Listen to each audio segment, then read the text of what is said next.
Poster boys नंतर आता आपल्यासमोर दिग्दर्शक समीर पाटील पोस्टर गर्ल हा सिनेमा घेऊन येत आहेत. नुकताच या चित्रपटाचा मुहूर्त सगळ्या कलाकारांसमवेत मुंबईत पार पडला. पोस्टर बॉयज तुम्हाला सगळ्यांनाच आठवत असेल, त्या चित्रपटाने बॉक्स ऑफिसवर धूम माजवली होती.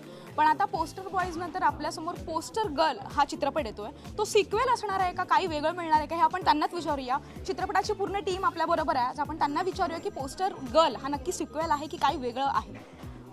पोस्टर गर्ल म्हटलं तर आम्हाला असं वाटतं की सिक्वेल आहे का किंवा काय वेगळंपण आहे, काय सांगाल? मी आत्ताच सांगितलं कोणाला तरी, सिक्वल नाही इक्वल आहे हा.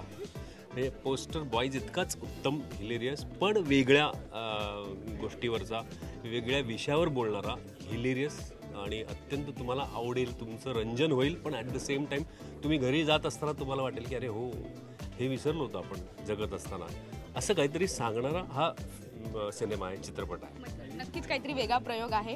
दुसरं मला असं सांगायचं आहे की ह्या चित्रपटाचा लेखक आहे हेमंत ढोमे. आपण त्याच्याशी गप्पा मारूया. हेमंत, क्षणभर विश्रांतीनंतर आता पुन्हा तू येतोयस लेखक म्हणून, काय सांगशील? खूप वेळ गेला मध्ये, क्षणभर नाही, खूप वेळ गेला मध्ये. पण याला कारणीभूत माझा आळशीपण आहे. आणि माझ्या त्या आळशीपणाला किक दिली ती समीर पाटील, आदी अब्रार आणि पुष्पांग गावडे यांनी. जेव्हा वन लाईन त्यांनी ऐकली तेव्हा त्यांचं असं झालं की लिही ना, चल ना, बसू ना, करू ना, चल ना. आणि ह्या सगळ्याला 6 ते 7 महिने लागले स्क्रिप्ट पूर्ण करायला.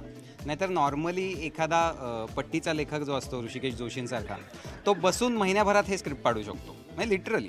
पण बऱ्याचदा असं होतं ना की आपला त्याच्याशी असणारा टच किंवा रोजच्या लिखाणातल्या गोष्टी नसल्यामुळे त्यात खूप वेळ गेला. आणि त्यात पुन्हा थोडासा रिसर्चचा भागही होता या फिल्मसाठी. आणि ते माझ्याकडनं त्यांनी करून घेतलं, त्यामुळे आजचा हा दिवस दिसतोय. एक बाउंड स्क्रिप्ट सिनेमा शूट व्हायच्या 4 महिने आधी हातात.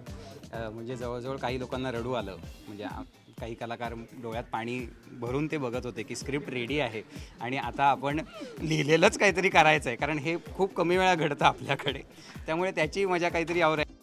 आणखीन एक या बाबतीत म्हणजे आज जसं म्हटलं तसं की स्क्रिप्टचं वाचन होणं एक होत नाहीत मराठीमध्ये. माझ्यामध्ये मी एवढ्या फिल्म केल्यात, सगळ्या कास्टसमोर वाचन करणं त्या स्क्रिप्टचं इतकं महत्त्वाचं आहे की त्यामुळे सगळ्यांना कळतं आपण कुठे आहोत आणि मला काय करायचं आहे. जसं आपण म्हणतो की पोस्टर बॉयजमध्ये अशी मुलं वगैरे दिसली होती आपल्याला, त्यांचं सगळं वेगवेगळ्या ह्याच्यात आपण पाहिलं. पण इथे फक्त पोस्टर गर्ल असं आहे, काय सांगते?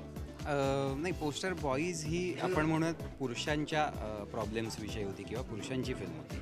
ही फिल्म ही बायकांची फिल्म आहे आणि त्यामध्ये बाईबद्दलचा असणारा रिस्पेक्ट इन ऑल मीन्स, म्हणजे बऱ्याचदा असं होतं की रिस्पेक्ट म्हणजे फक्त आपण बायको म्हणून रिस्पेक्ट, आई म्हणून रिस्पेक्ट, बहीण म्हणून रिस्पेक्ट, हे सगळंच आहे. आणि आजूबाजूला आत्ता इतके प्रसंग घडत आहेत आणि त्याच्यावर कुठेतरी कमेंट करावी असं आम्हाला वाटलं.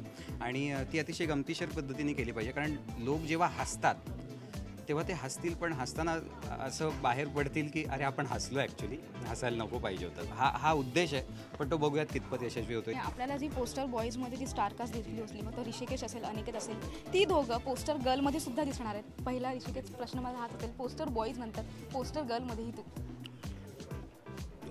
एखादं चांगलं कुटुंब कसं आपण इमॅजिन करतो की सुखी कुटुंब.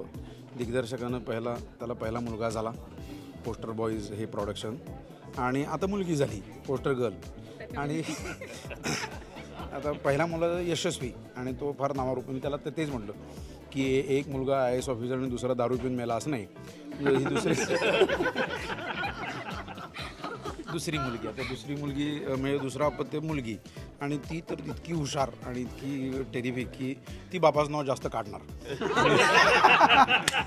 मुलगी जी आहे ना, ही बापाचं नाव काढणार आणि मग घरातलं बाहेर काढणार. हां, मग रंजक गोष्ट कशी असते की एका पुरुषाच्या आयुष्यात आलेल्या अनेक स्त्रियांच्या ऐवजी एका स्त्रीच्या आयुष्यात आलेले अनेक पुरुष, हा कसा रंजक विषय आहे, ते तुम्हाला ह्याच्यामध्ये बघायला मिळणार आहे. स्त्री हा त्यातल्या त्यात मनोरंजनाचा विषय असतोच, कुतूहलाच असतो, जग येतं बघायला.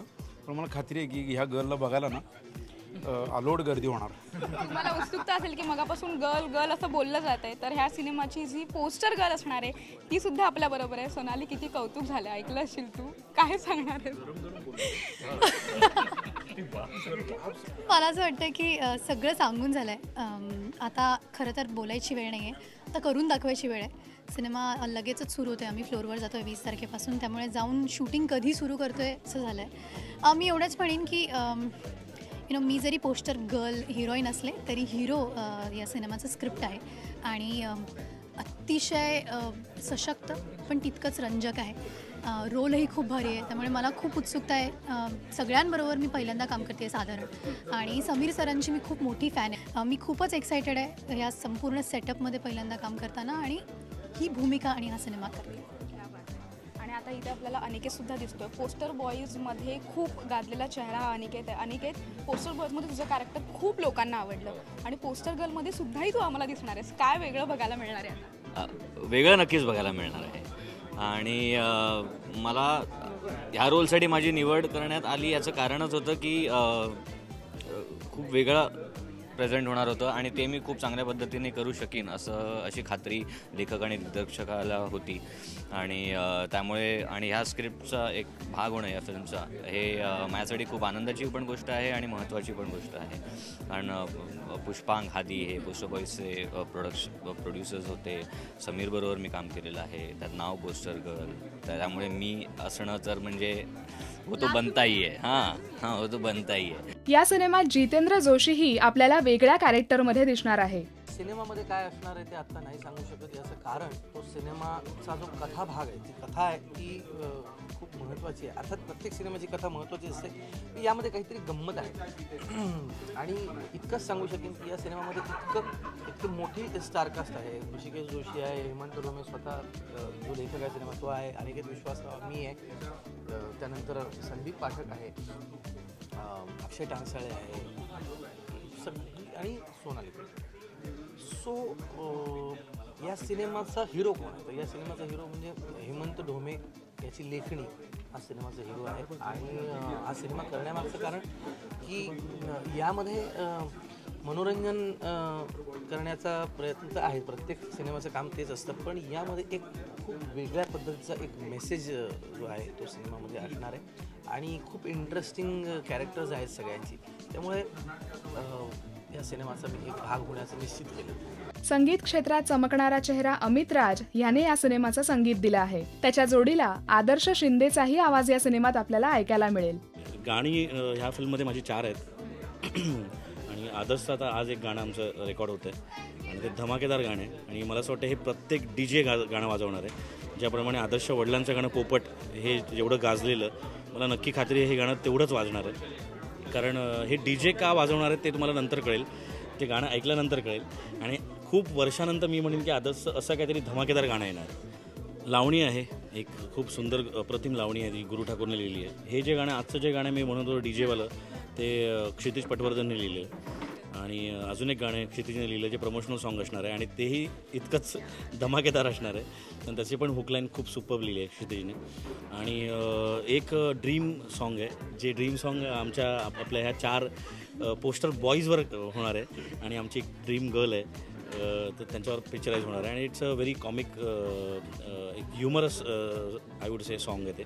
तर नक्कीच ही 4 गाणी धमाकेदार गाणी आहेत. कसं आहे की आता खूप गाणी आम्ही एकत्र रेकॉर्ड करतो आहे आणि खूपशी गाणी आम्ही सेम जॉनरचीच करतो आहे. तर असं काहीतरी पोस्टर गर्ल या फिल्मच्या निमित्ताने काहीतरी नाचो गाणं मला गायला मिळालं.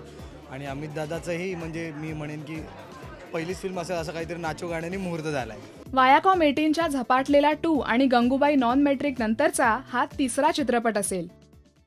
हाय, मी सोनाली कुलकर्णी. Subscribe to Rajshri Marathi.